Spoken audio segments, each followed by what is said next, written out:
मैंने तो कहा था, हम लोगों ने महापुरुषों से परामर्श करके लिखा था, आपको केवल 3 दिन का उपवास करना है। आपने 11 दिन का संपूर्ण उपोषण किया। हमने 11 दिन एक भुक्त रहने के लिए कहा था, उन्होंने अन्न का ही त्याग कर दिया। महाभारत में कहा गया है, अनशन यह सबसे बड़ा तप है, अनशन।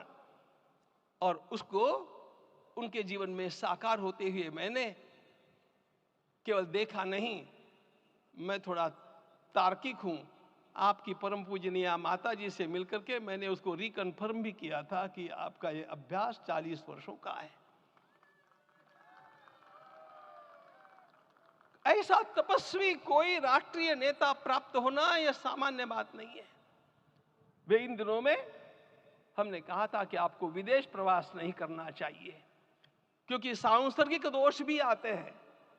विदेश प्रवास टाल दिया सांसर्गिक देशों के इस दोषों की संभावना के कारण, लेकिन दिव्य देशों का प्रवास ऐसा किया। नासिक से आरंभ किया, गुरुवायूर गए, श्रीरंगम गए, रामेश्वरम गए। इन सारे स्थानों पर जाकर के वहां के परमाणुओं को लेकर के और पूरी भारत माता के हर कोनों में जाकर के मानो वे निमंत्रण दे रहे थे कि आइए दिव्य आत्माओं, अयोध्या पधारिए और हमारे राष्ट्र को महान बनाने के लिए आशीर्वाद दीजिए।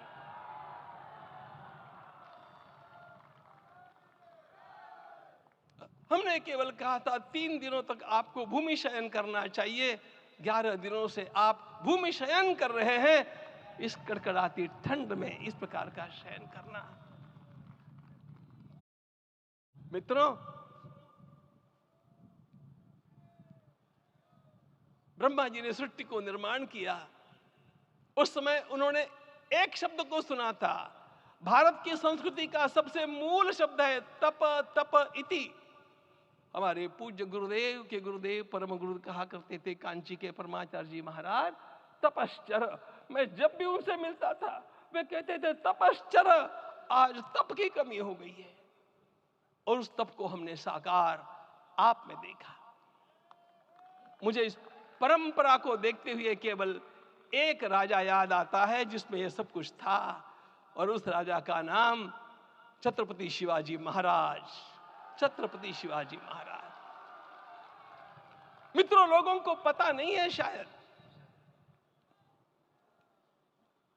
वे स्वयं जब मल्लिकार्जुन के दर्शन के लिए श्रीशैलम के ऊपर गए, 3 दिन का उपवास किया, 3 दिन शिव मंदिर में रहे, और महाराज ने कहा कि मुझे राज्य नहीं करना है, मुझे संन्यास लेना है।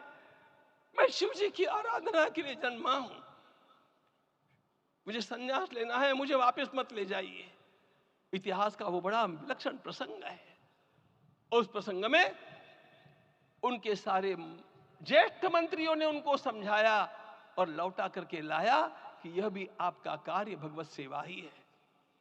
आज हम लोगों को उसी प्रकार के एक महापुरुष ऐसे प्राप्त हुए हैं जिसको भगवती जगदम्बा ने स्वयं हिमालय से लौटा करके भेज दिया कि जाओ भारत माता की सेवा करो। तुम्हें भारत माता की सेवा करनी है। मैं अपने को कभी श्रद्धा रखने के बारे में भावुक नहीं पाता हूं, लेकिन कुछ स्थान ऐसे होते हैं जहां पर आदर के साथ अपना मस्तक अपने आप झुक जाता है।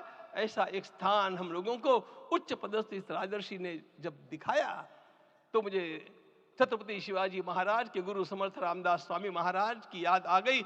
उन्होंने शिवाजी का वर्णन किया, निश्चयाचा महामेरु, निश्चयाचा महामेरु, बहुत जनासी आधारू, अखंड स्थितिता निर्धारू, श्रीमंत योगी, श्रीमंत